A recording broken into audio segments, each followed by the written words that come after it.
Welcome to Ecologic for the month of November. Beautiful time of the year. Hope we all had a nice Thanksgiving. The leaves are finally trying to turn. It's a pretty time of the year. Duck hunting is going on. There's still people fishing. And we have with us our guest is Hugh Andre, who's farming sugarcane in three parishes, Lafayette, St. Martin, and Iberia. And started in sugarcane as, rather than college, he wanted to get into agriculture. So you share with us your entry into the farming operation. Most people, young men get it from their family. Yeah. And I think you started cold with nothing Started- but hard work. Hard work. So I have twin brothers, and they are They're what, younger than they're you? 9 years younger than me. So we own HMC Farms, which is for Hugh, Mike, and Chris, and started in 1998.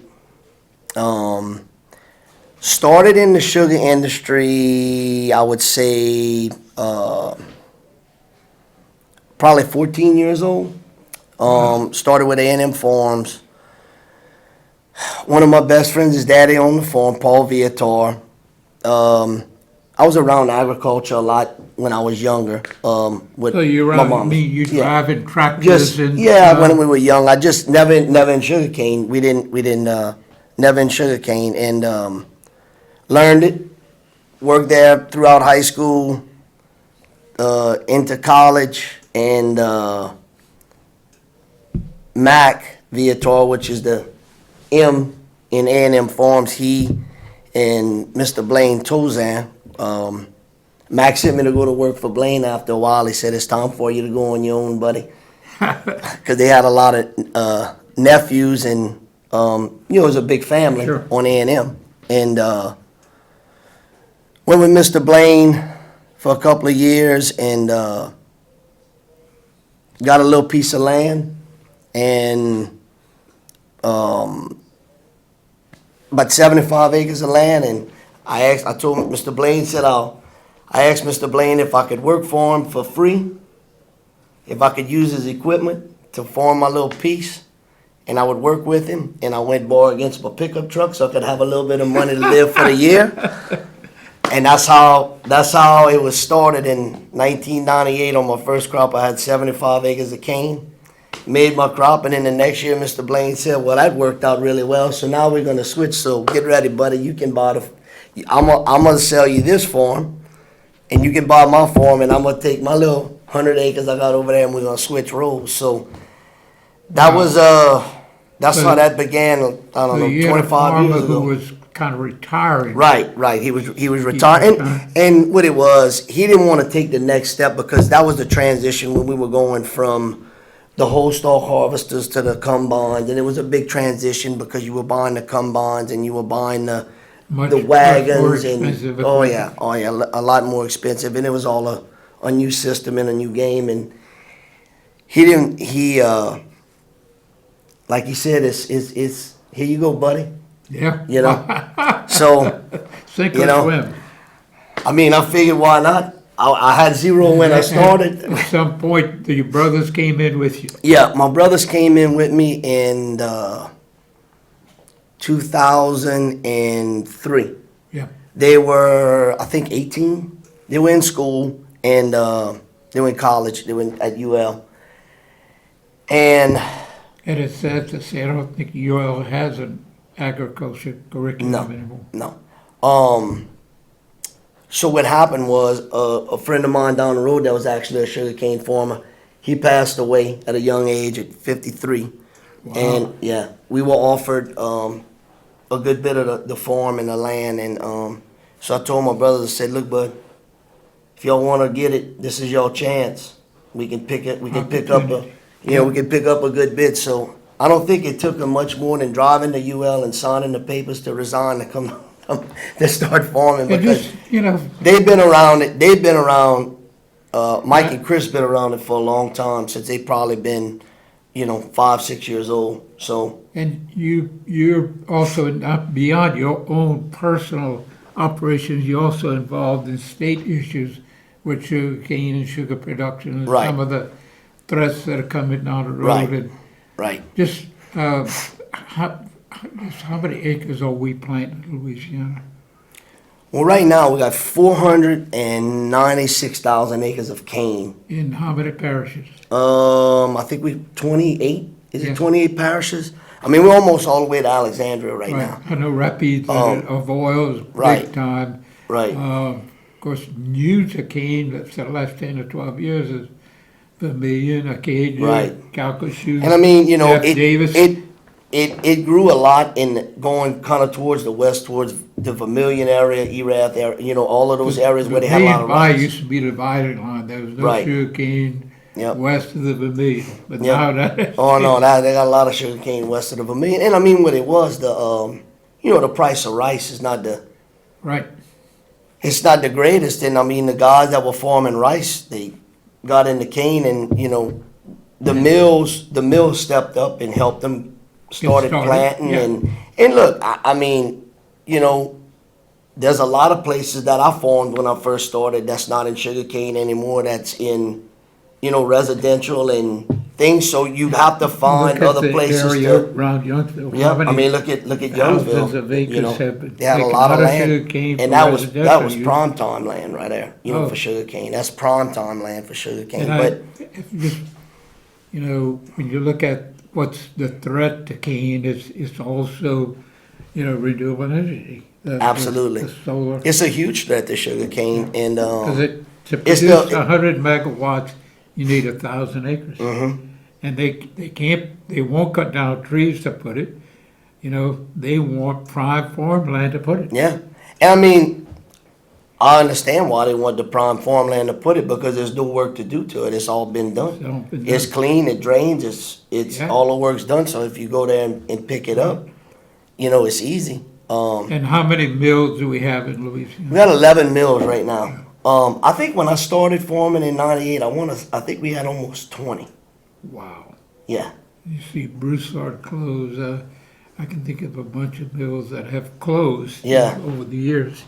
I can remember when. Bridge was a big mill. Yep. Brobridge. I mean, since my career started, I remember Bridge, Broussard. Brobridge closed. Sinclair, that was more towards Baton Rouge. Sinclair closed. Evanhall closed. St. James closed. Generate Sugars closed. Iberia Sugar closed. Yes. Um, No wonder Laurelville, that's still going. yeah, that's Cajun. Cajun, Cajun's still yeah, going. Cajun. They had one in Tibble. Oh, Caldwell Sugars closed. Yeah. So I've seen a good bit. You might. And the other mills have you Yeah, I know, was in a meeting with Mike Strain, and he was talking about how much, you know, production has increased Yeah. in pounds per acre in the last Absolutely. 30, 40 years, you know. absolutely. You I remember whenever we first, like when I was in the early years of work, like 14, 15 years old, high yield award was like 5,500 pounds of sugar per acre. Wow. I mean, that was And there's nothing. some fews going over 55, 9,000. 50, oh yeah, 5,500, 5,800 pounds of And sugar per that acre. increase in yield, can you point out some indicators what allowed that to increase? And from Secretary Mike Strain, he was saying Louisiana has succeeded in increasing per acre yield, and they haven't done that in Florida. Right. Well, I mean, Maybe is it you better know, soils, more rain, better conditions, I mean, I get combination? props to the American Sugar Cane League for the varieties that they are introducing. LSU, American Sugar Cane League, all of those guys, they do a really good job in you know, the breeding programs. And you know, we have a certified seed company, Certus Clean Tech, that does tissue culture to keep the disease out of the cane. And you know, it's the planting practices are a lot better. I know the big thing that helped a lot, Mr. Harold, though, was you know, I think it came out in '92, if I'm not mistaken. But it's still a big parent to most of the varieties that are out there right now, which was 384. That's what kind of generated the big jump. Is that an Australian No, that was actually LSU's the one that developed that? that developed that one for here. Wow. LCP 84 384 is the number, and they have a lot of cane that's out there right now. I think we got 15 varieties that are in the field right now. But that one is still The stalks are much smaller. right. They're a lot smaller. They look a lot for the stubbling ability. The stalks being a lot smaller, they got a lot more of a population. Helps a lot more with the grass and the chemicals. Now you have first, third, fourth year stubble? Yeah, we'll go first, second, third, up to fourth year stubble, sometimes even fifth year stubble. So you replant every 5 years? Every 5 years is our normal cycle. That is amazing. I mean, and when we first started, it was plant first, second stubble, hopefully, and then you'd have to replant again. So you almost making, another Wow. year or 2 years on a crop. Amazing. Yeah. Yeah. So that at the end of the day, that helps a lot in the sugar production for the sugar mills. The sugar cane combine has contributed a lot to that success. Absolutely, yeah. Was that developed here in Louisiana? No, the cane In combine Australia? was invented in Australia. I think the Toff family is the one that invented it. But yeah, that was and that here, the two-row cutter was invented. Wow. The two-row soldier harvester was invented. Now, you still use that for plants? Correct. We still use that to plant, to cut the long stalks to put in the ground to plant. Yeah, right. Because they survive. They'll survive a little bit longer than the billet right now. But we're doing a lot of studies right now on billet planting because they don't make the old soldier harvesters anymore, and they're getting old. I mean, they're 30, 40 years old, so, Wow, really? Oh, yeah. And they don't make them anymore? They don't make them anymore. The last one built was in 1996.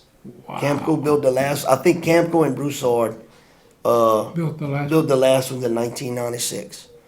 So, but yeah, So you gotta take care of them, huh? Oh yeah, really the variety 384, the one I was mentioned to you earlier, that's the one that really pushed the combine in Louisiana because it would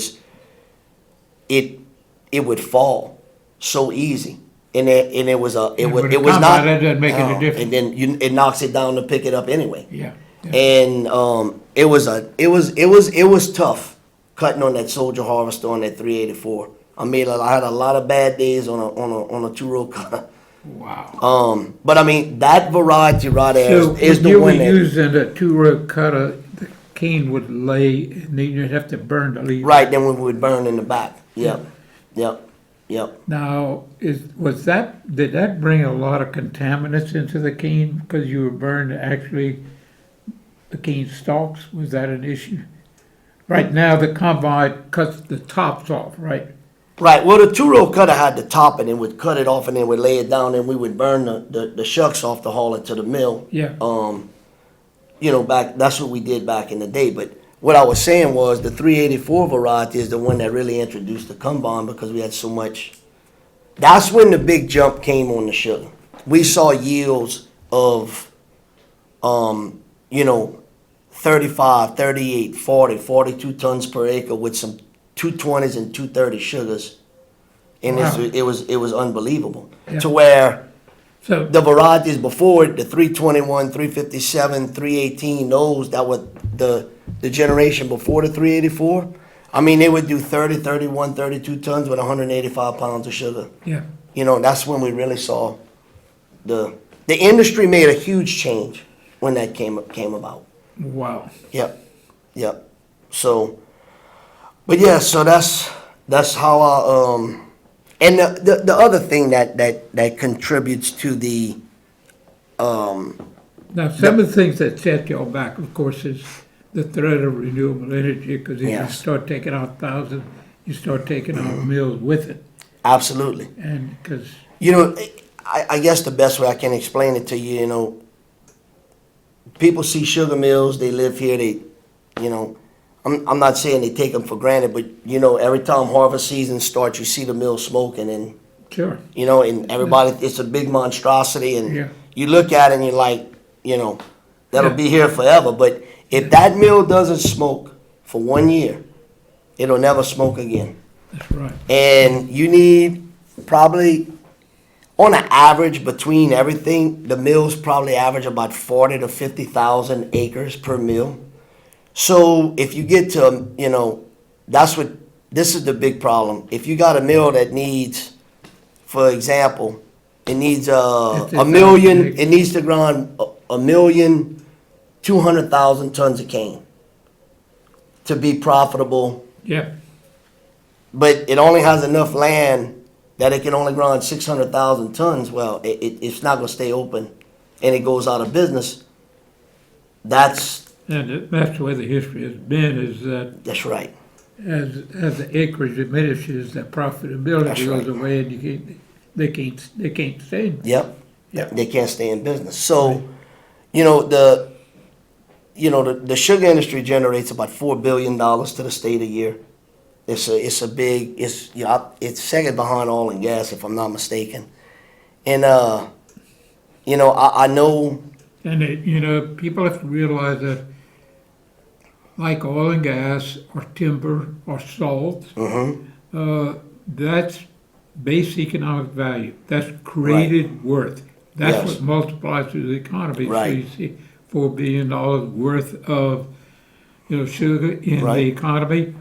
Multiply that down 10. Yeah. That's $40 billion impact. I mean, you gotta have trucks, you gotta have parts, you gotta have You know, and everything that goes with it I mean, to finally put that sugar on your table. that's right. And I how mean, important it is, you know.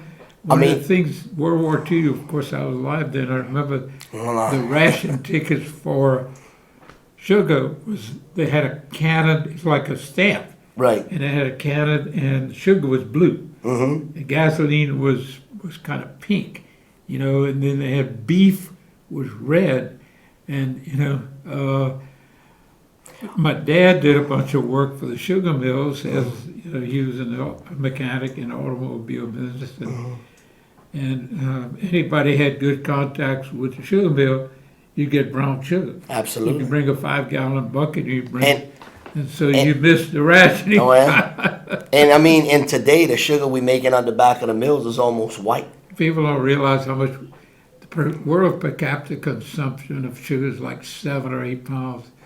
U.S. per capita is 168 pounds. Yeah. We use so much more sugar. Yeah. than I mean, it's in anybody. everything. Every It's in canned good, everything everything. you touch, they have Yeah. sugar in it. Yeah. Um, It's But- worth mentioning some of beyond renewable energy have an impact. Also, flooding certainly has an impact. absolutely. Flooding's a huge deal right now. I mean, and we can look at, you know, I've been very involved in it. They have pretty much all the water in the Shafalaya and in the Teche Vermilion system drains south into Cote Blanche Bay and the Right. Shafalaya Bay. Well, the Wax Lake outlet has taken over the channel, so it Yes. puts all that water 9 miles further to the west. The water cannot go to the east because it's all dammed and locked Right. off. It has to go west, yeah.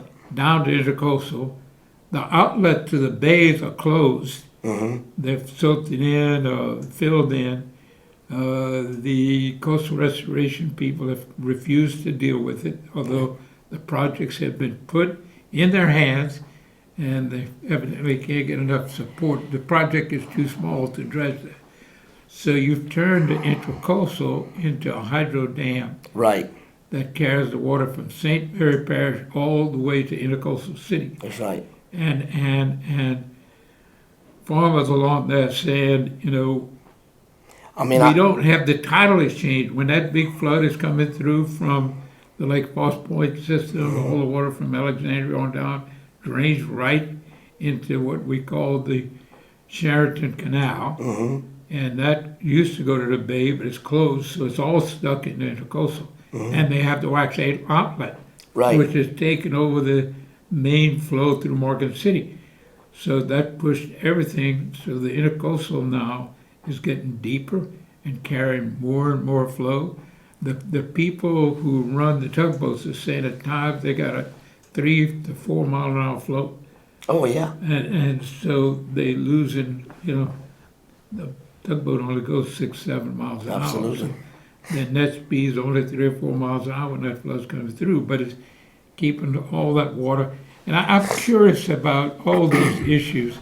All of this is not only affecting agriculture, but it's affecting, I mean, salinities, it's affecting oystering, it's affecting Absolutely. shrimping, crabbing, it's all connected. absolutely. And like all the outlets between the Intracoastal and Côte Blanche Bay, they've dammed off. Right, They've put dams, and the dams are horrible, both for fisheries and it locks all that water in the Intracoastal. It can't come out into the Right. bays. What they haven't dammed off, they filled in one way or another. So I'm curious about, issues like this. You would hope the legislature would have some kind of interest in this. And, fisheries, oystering, crabbing, shrimping, sugarcane, they're all in the same boat. We Absolutely. need to vacate that water out to the Gulf of Mexico. We don't need it flooding. like If it can't get out, you flood the Vermilion Absolutely. Bayou, and the Vermilion Bayou, that affects everything from Orneville on down. absolutely. You own land that was affected by the flood of 16. Right, I Share mean- with us what happened when. Well, in 2016, when we had the big flood, we have some property that we farm This by- is near Bayou St. Clair, that's by Bayou St. Clair. which is kind of. That's west right of on Breaux I-10. Bridge. Yeah, That's west of Breaux Bridge, yeah. I-10 splits the property, Right, yes. and on the Shopway property is right next to it. on the south and the north side, on both sides of that bayou. On the north side and the south side, those fields of I-10 on Bayou St. Clair, the water stayed there for 3 weeks. Yeah, And I could watch the tide on my phone, and I could see the tide when it would go out, the water would come down. When we get a high tide and come back, it would come back up. And you had that oyster reef on the big oyster reef. the big between oyster reef Rush Island between. and That was before my time. 32 miles long, 4 miles wide, Yep. and that was that was a barrier that impacted tidal Right. flows, it impacted fisheries, it impacted And- hurricane storm surge. And when I was young, I could remember seeing those barges go down the Bayou Teche with all those shells on them. Oh, yeah. And never would think that would They're dredging up our gap, right? that would cause us as much of a problem as it has. Well, yeah, because But I mean, we it raised the hurricane storm surge, which of course fixed absolutely. it like 8 feet. There was a Dr. Ben Christensen from University of Florida spent a week with us, and he had a news conference at the Port of Iberia, and he said the removal of the reef has such an impact. This is 1985, 86. He says it should be immediately computer model so that farmers and people who build highways and bridges and homes and so forth know how high to expect the water to come. Oh, And one of the reporters said, well, Dr. Christian, what does that mean for the Port of Iberia? He says, all those boats you have up on dry land you're working on, you better tie them down. mm-hmm. And he's in the Port of Iberia office, and he put his hand about 6 inches above the door and said the water in this building is about 6, he missed it by about 2 inches. It was 8 inches above the door when Hurricane Rita came through. Yeah, So, it's flooding the port, it's also flooding all your farms, absolutely. And And I gotta, I'm fortunate enough, me and my brothers, that we don't have to, we don't have any pumps that we have to pump out. I'm there's fortunate a bunch enough, of farmers that have it. but I got a lot of friends Yeah. that are in the farming industry. They got a lot of pumps, Oh. and every year they building the levees higher, and they're Towards building them higher. But Matthewville, yeah, I towards mean, the- and it's just at the north point- side of the intercoastal. it's at the point now that you get a southeast wind, and it pushes all that water through that gap, and it just holds it in the Vermilion, and That's then right. with the Calumet And cut. you see those southeast winds, that's a normal weather pattern. That's a very normal. I mean, that's a, That's March, April, May. Absolutely. Have big southeast winds yep, and it brings you super high tides. yep. That's usually the highest tides of the year. And And then you got this intercoastal that's overloaded. it's, And I mean, you got 3 times the water coming in that's supposed to that's be right. coming in. That's right. And, you know, with Calumet being plugged and the water backing up down the intercoastal, I mean, Yep. just on a normal, beautiful day like it was today, with a southeast wind and it's been dry, you know, it's dry, it hadn't rained anything. These guys get to the field, you get there and it's full of tide water. Yeah, right. And there's not, you know, and then they gotta wait for a north wind to come in, and it might be 2-3 weeks, you know, Right. before they can get back in the field to even dry it up to even try and do anything. And it's just, it's a huge, It's it's a huge the concern. impact of oystering. Absolutely. You know, I talked to one of the buyers. In the last 5 years, he bought most of his oysters between Terrebonne Parish and Cameron. He said that area produced about 30 to 40% of the state's oysters. He said he hadn't bought a sack in 5 years. Wow. They can't get them going. They'll start them going and then they die. So they need 2 years to grow those oysters, and just bad water comes Well- through. And I would attribute that to, you know, the basin has a lot of dead water in it. When that basin's going down, that dead water's coming out. And oyster can live in fresh water a long time, but it can't live in 0 ounces of water. Right. And so that's all the issues, the farm community, the flooding issues, shrimping, oystering, crabbing. And why are oysters tied to crabbing? Because 2/3 of what a blue crab eats is clams. Right. And the clams are just like the oysters. If you're going to kill the oysters, you're going to kill the clams. Yeah. I mean, they're actually in the same spot. They can't take off and run like the fish. Fish can take off and run in bad water, but the crabs and oysters, I mean, the clams and oysters can't. So all this water quality and high water, that's not only agriculture, but shrimping, you know, crabbing, oystering, all of those are basic economic activities, super important to our economy. And you know, I got And with the oil industry diminishing, you know, And- agriculture becomes super important. absolutely. And I don't think our legislature is aware of that. You know, No. I look at the things they handle, and I wonder, you know, economic development people, you know, I mean, they ought to be doing, like the economic development people in all these parishes, they ought to be at your door. How can we help agriculture? Right. Because it's vital.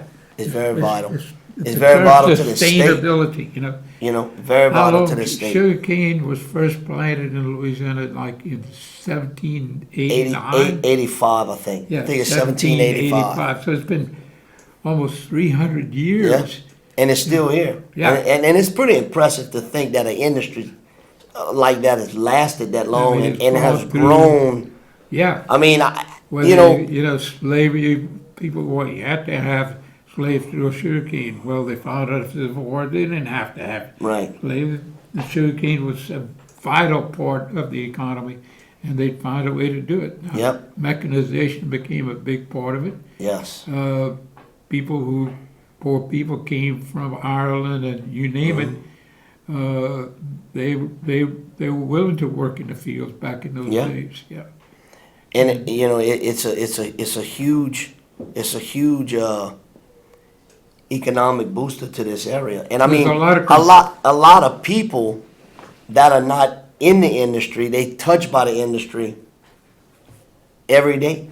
Yeah. Every sure, day. I mean, you know, Sure. Yeah. they might have 10 or 15 acres of land that their dad, you know, or their grandparents bought a long time ago. That's still in sugarcane that they get a, you know, A that's little still bit out of it, a little yeah. bit out of it. That's still being kept up to where, I mean, and that, you know, the thing is, like you were explaining, the shrimpers and the oyster and the crabbers and all that, you know, those guys are farmers too. They just farm in the water. That's right. I farm on land, so Yeah. I got a huge respect Yeah. and a huge understanding for those guys. And you know, it's got to be tough to. it's got to be tough to see what's going on when Yeah. those boys ride on that water Yeah. every day. Yeah. When you look at it and see what's going on, and that's a main concern of mine right now is, people that have the knowledge like yourself and guys that's been out there for 30 and 40 years that's been on the water that know what's going on, that can, water there was every no, day, yeah, there was right. no GPSs, there was Right, yeah. no Google, there was nothing. It was like, when you would cut through the basin. I mean, I grew up in the basin a lot, and I remember going through the basin with the little marks on the trees, and we going and you ride through the basin with some of those guys that would crawfish, and Mr. Roy and them, and they were just in the middle of the bayou, and they just go around. I'm like, what's that? And they had a stump under the water. I'm like, They how you knew know? where it was, They knew yeah. where everything was. They and, hit it before. and Yeah. the thing is that generation Yeah, of those guys, is going away every day. sure. And the knowledge that they have is really, really vital to Super what valuable. Yes, sir. is really valuable, and it's vital that we Look grab at it. how we manage marsh. The Yeah, old trappers knew that if you dammed the bayou, they were out of business. right, I mean, because if you dammed the bayou, you kill all the plants that muskrat ate. right, And, you wiped out the whole system. right. There's one guy I know real well. He grew up on Pecan Island. He was on this program about 3 or 4 months ago. He said there's not a muskrat mound left in Vermain Parish. Wow. And where, hundreds of people made their livelihood on trapping Mm-hmm. and muskrat, a little bit of critter, you could get 150 a day, and you got, $1 to $2 for a pelt. Right. And they were small and Yep. easy to handle, and, they could almost skin them as they went. But you can't hardly find, but the old trappers knew that, when they dammed the bayou, they were out of business. Right. Because the food that the muskrat it killed them. And so those old guys who lived it, they're not expert witnesses, they're just actual witnesses to why the marsh is disappearing. Yeah. Somewhere in this, we want to blame oil companies, really? No. That makes sense. You look at the wildlife reserves, they've dammed every bayou. The state reserve on the south side of Vermilion, every bayou in and out is dammed off. Absolutely. Can a shrimp jump that dam? And- No way. And I gotta give it. I gotta give it to the oil companies. I gotta give it to the pipeline guys. I've had plenty of pipeline people that came through our fields, and when I'm telling you, they have been first class, and they go in there and they do a good job, and they put it back, and they Now, fix they it. pretty much will move the topsoil, Mhm. do their thing, and put the topsoil Yeah. back. Oh, absolutely. And And that's wonderful that Yeah. they've done that, And- because they know the importance of agriculture. absolutely, and I mean, they put it deep enough. Yeah. And whatever my experience has been, whatever they required to the depth to put the pipeline, Yeah. they've gone to 1 foot to 2 foot deeper, Wow. just to make sure that, just with Yeah. the land here with Yeah. with the flotation of the pipeline, maybe wanting to come up, they just want to make sure that they're not giving anybody There's trouble. a lot of concern expressed about burning of the cane, and you had mentioned that some of your fields, you don't have to burn, but some of them, A lot of the it holds the moisture so much that it can Right. affect your seed cane, your roots. absolutely, and it's more of the high mag soils, what you call the black land. Yeah. Those you know, swamp, yeah. those swamp soil, The lowlands and the know, river soil, the river soil. right. Yeah, that's kind of the sandy loam. right. You, I mean- you get around, Catahoula and over there along close to the river, close to the levee there. Right. All that cane you can see is real sandy soil. That's some good stuff. Yeah. And you got a lot of the lower lands that we call blackjack. That's the ones that hold the water that you gotta you need to burn to get the Or best way. remove it if you could. Right. Yeah, The best way I can explain it to you is, if you cut your grass at your house and you leave a pile of grass on top of the grass and you go kick it 3 weeks later, the grass is dying underneath that's right. the pile of grass. Sugar cane's a grass, it's the same thing. Yeah. But a lot of the highly erodible soils, which is, the Cade area, the Youngsville area, where it's more of a sandier soil, Yeah, it's not a high clay soil. A lot of that, there's not a lot of. they can leave the leaves behind. Well, we'll sweep it off the top Yeah. and put it in the water first, and it slows the water down. And we don't have the erosion that we were having before. My brother Chris did a lot of studies with that. We worked a lot with NRCS with that. Great. But you got to maintain it though, because Yeah. when you put all that The the leaves in the water first, when you get the rains, it does go.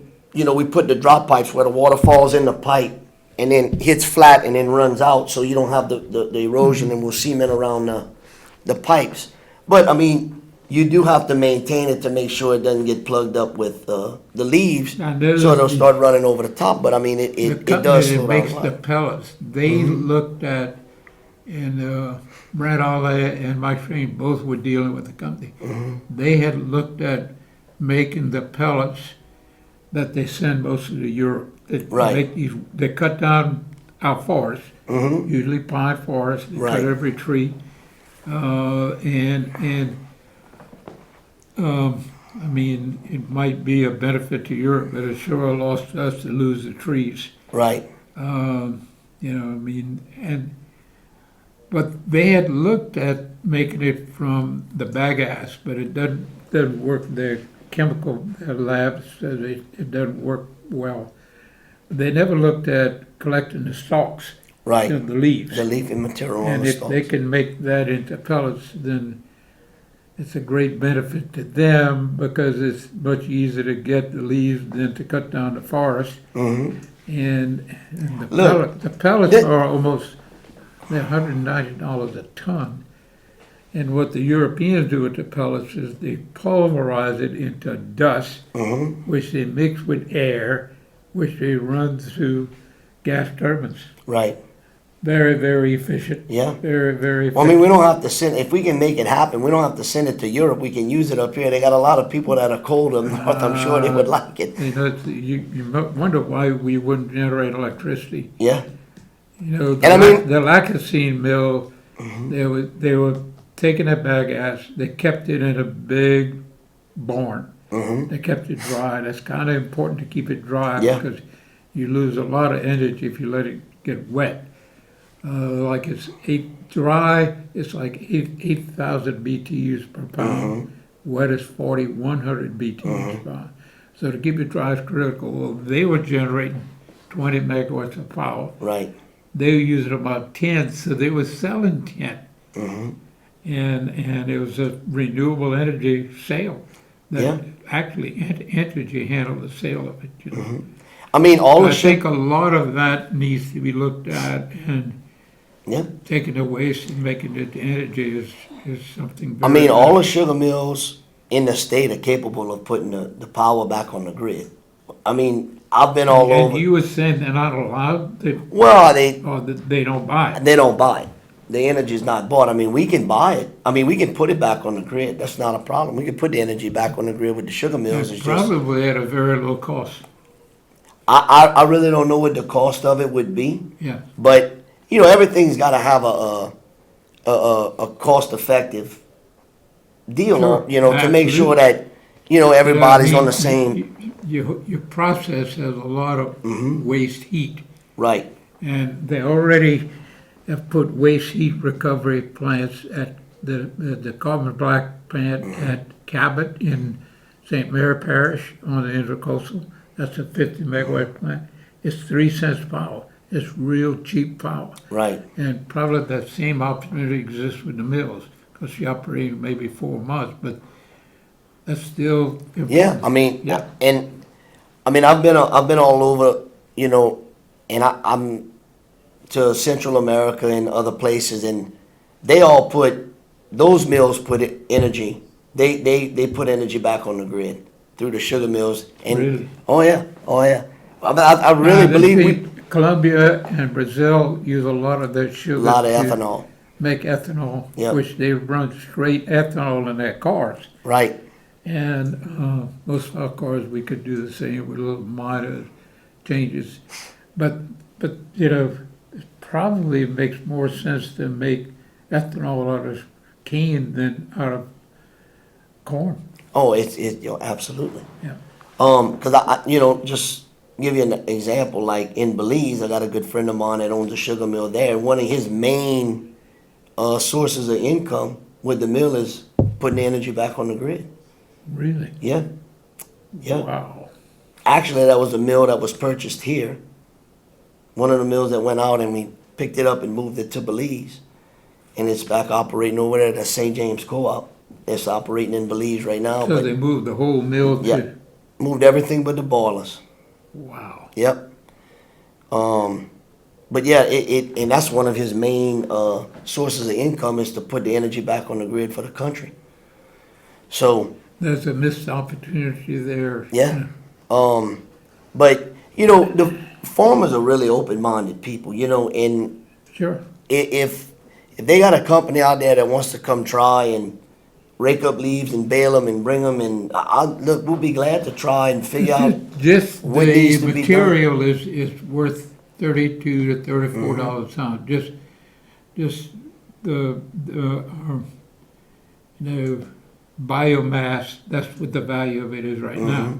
The best I could tell, our average tonnage across Louisiana like 36 tons per acre. Right. You And- bounce between 33 and 36 you got tons on about average. 10 to 12 tons of leaves. That's correct. And at $32 a ton, that's just as biomass. But if you could make it into pellets that sell for $190 a ton, then that value could change a lot. Yeah. And that's just extra revenue, Right. you know. And like I said- It becomes real important if somebody wants to figure a way to collect it. Now, it does come straight out of the combine, so Right. I wonder if it's possible to collect it at that point. I don't know if it's possible to collect it at that point because of the volume that's coming out. Yeah. Because you do have to make production with the combine and all of those You things. don't But want to, you don't want to disrupt the operation of harvesting right. cane. But coming behind the combine after and trying to do something with Yeah, that's not a for me that's where I think it would be. You'd have to design something to rake it up and bale it, and then I mean, they do that, they roll bale corn husk, that's correct. and so, Getting back on the flooding issue, my main thing is, I've been in the field for a long time, and I'm north of the Vermilion. and that, Of Vermilion what Bay, can be so- said about the flood is that we do a real poor job of managing the flood, Absolutely. and that can change, and it's, we can spend $1 billion a year on coastal restoration, and a lot of these projects are almost worthless. Well, I mean, we spent $38 million in Vermilion Parish, right near the coastal city, to restore 305 acres. That's an unbelievable amount of money that was done 3 years ago. Now they were filling in an open lake. They dug 3 million yards of material out of the bay, 30 feet deep. The shrimpers don't know where it is. The crabbers don't know where it is. These holes destroy the bay bottom, And then they take this public 3 million yards of dirt out of the bay that belongs to you and I, the public. They don't give us a dime for it. And they put it on private land that has posted signs all over it. And I think if we looked at spending a little bit of that to better manage water, right. we would help the dickens out of shrimping, the farmers, the oystering. Well, all just that. look at your everyday person that has that's not in agriculture, not in shrimping, that But the house went under. their houses are going under, and It's they not only and- the and- house, it's, right now, it's such a threat that it affects your ability to buy the house. If it affects the ability You to got buy a- the you house, got it a- affects You got a the, $1,500 a month note to buy the house, but then you got another $500 or $600 a month insurance, that's correct. which you can't borrow the money unless you Nope, have the insurance. that's right. And So I'm, you have a friend in the in the insurance business, and it, he was saying how much is a problem. Insurance companies don't want to write any insurance south of I-10. no, they don't. They don't wanna write insurance south of I-10, and you know, when you got, So the whole thing affects the economy enormously if it Enormously. affecting home sales, absolutely, your ability to buy a home, And so the important point is it's all tied together. and my thing is, Mr. Howard, you know, I think they get a lot of money, and I don't, it might not be enough, but I think we could spend it a lot better than the way we're spending it.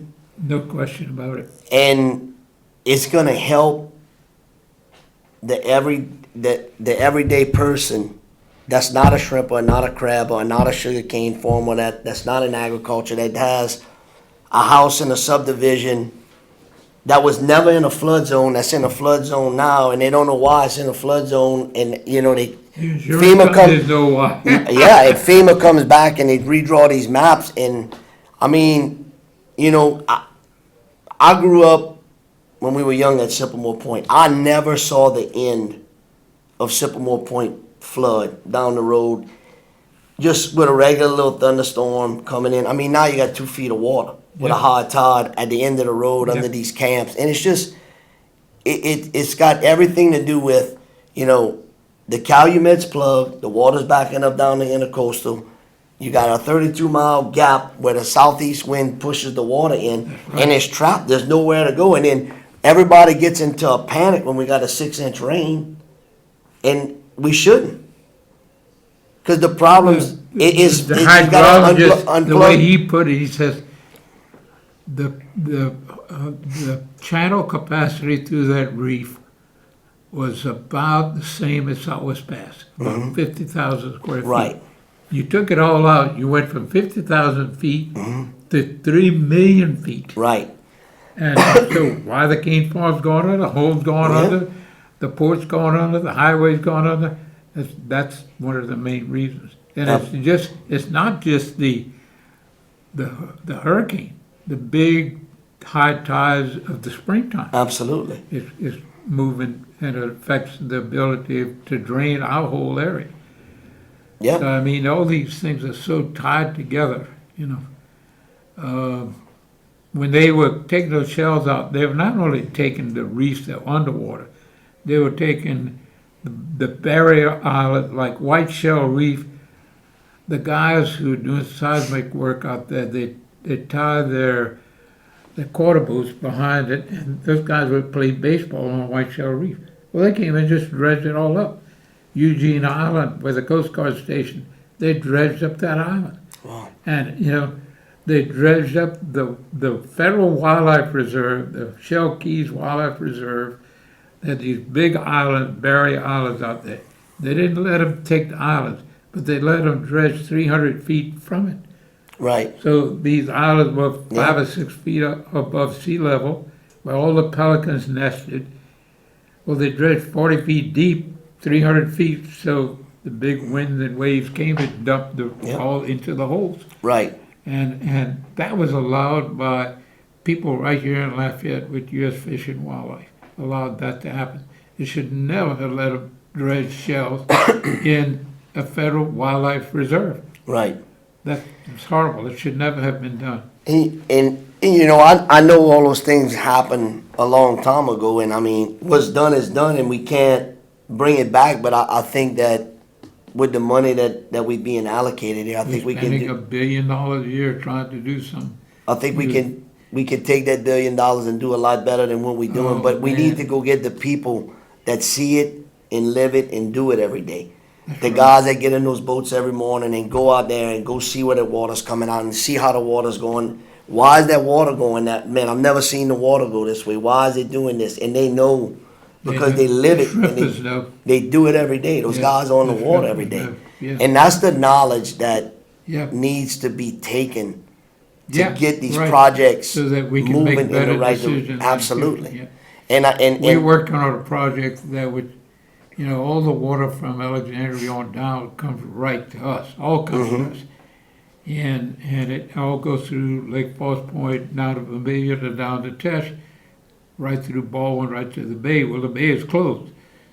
It would be a big help if we could dump that water. We try to dump it into Henderson, but Henderson can't take it. It's got dams and levees all the way across it. But if we could dump it into the Chafly River, then we could take a lot of that flood load off. right. Instead of it coming out of Vermilion, go down to the Chafly River. The Vermilion is so small that it can't handle it. Right. And that flood of 016, of the 10,700 homes that flooded from Alexandria on down, over 8,000 was on the Vermilion. Yeah. So the Vermilion's the big problem. And I mean, the Vermilion's on the west side of Vermilion Bay, so it's the last one That's right. to get any relief, especially with a south wind when it's Yep. when the Yep. tide's in and it's holding it in. And you got the Believe water. me, that affects the flow rate. Absolutely. No It's question about it. and it's gonna take a lot of people to get together Yep. from all the parishes to understand we need to start at the bottom. I mean, I kind of feel we almost like go to your house and take a shower and plug the drain. Yep. And when the water starts overflowing, catch it with a 5-gallon bucket and go Just throw it look at outside the instead of just pulling the plug. How shrimping has declined. And you look at White Lake, Grand Lake. I mean, that goes from Vermilion Parish all the way to Cameron. Well, and I mean, it does. Yeah, it goes into Cameron, goes into Calcasieu. That whole area is about, the 4 locks that control it. It's totally surrounded by levees. It's over 400,000 acres of open lake and swamps and wetlands that tied into it. Now, that's one of the prime shrimp, estuarine systems historically. Right. But it's all closed. Now, shrimp migration is only 8 or 10 days. You'd think when the shrimp are coming through, we know pretty much when that is, when the juvenile come from the Gulf to get into the marshes. That gate should be open. Right. What it costs to do that? Nothing. The shrimp are coming, let's open the gate and let it happen. Yeah. So we have some policy, we can never let water into the system. So the only way the shrimp will come in is when the high tide is carrying them into the marshes. Right. I mean, they don't swim against the tide. Right. So all these things, we should have a way of opening. We can look at, when you take White Lake, Grand Lake's 400,000 acres, it's no longer a wetland because you keep it at +3 all the time. Right. It doesn't rise and fall. It stays, so if it doesn't rise and fall, it's no longer wetland, it's an impoundment. And which kills everything. I mean, not only does the shrimp and all the, but all the vegetation. The vegetation is kind of important because that's what feeds the oysters and the clams and, so we can just do a lot better job at managing this. And I would kind of look at the legislature and just wonder what these guys are doing. I look at economic development people and saying, wow, why aren't we managing the resources? Because if you increase shrimp production, I mean, that's like increasing cane production. Absolutely. It affects a lot of people, and it's created value. It multiplies 10 or 12 times through the economy. Yeah. Super important, So you wonder why our economic development people are not all over it. You look at the farm income, how sweet potatoes in Acadia Parish has become a big crop. Big crop. Yeah. Absolutely. And this Mr. Wayne Garber, he's got 340 employees raising sweet potatoes. Yes. That's just amazing. It's amazing. Yep. What an economic impact that has. Absolutely. But So Hugh, thank you a lot sharing all your absolutely, I information appreciate the invite. about, agriculture and how important it is to our economy. Absolutely. Not I only appreciate ours, the but the invite. nation. Yeah, You know, yeah. I mean. I mean, sugar- and if I'm not mistaken, I think we might have surpassed Florida on sugar On sugar production. production, we do, according to Mike Strain. I think we might They have have. a few more acres, but we Right, have more sugar I production. think we Yeah. have surpassed We're on the that. top producers of sugar as a state. Right, You know, now you got sugar beets, but that's in 8 or 10 other states. right. Wyoming, Montana. And you know, a lot of that on the production, Mr. Howard, you know, all the new equipment with the laser leveling and all the things of taking the lands that were a lot of, that weren't Marginalized. as productive as Yeah, you know, the good lands, yeah. draining them The and. laser and leveling, it just, Right, and it's just putting a tilt on the land, you know, and draining it thank better, you a so, lot, and yep, looking forward to working with you in any kind of way to absolutely, have you share with the public the importance of agriculture yep. as farming as many, how many acres are y'all farming? We're forming right at 8,000 acres of everything, yep, That's fantastic. Yep. That's great. Yep. So you really tied, you and your brothers are, oh yeah. that's great. We work, we got,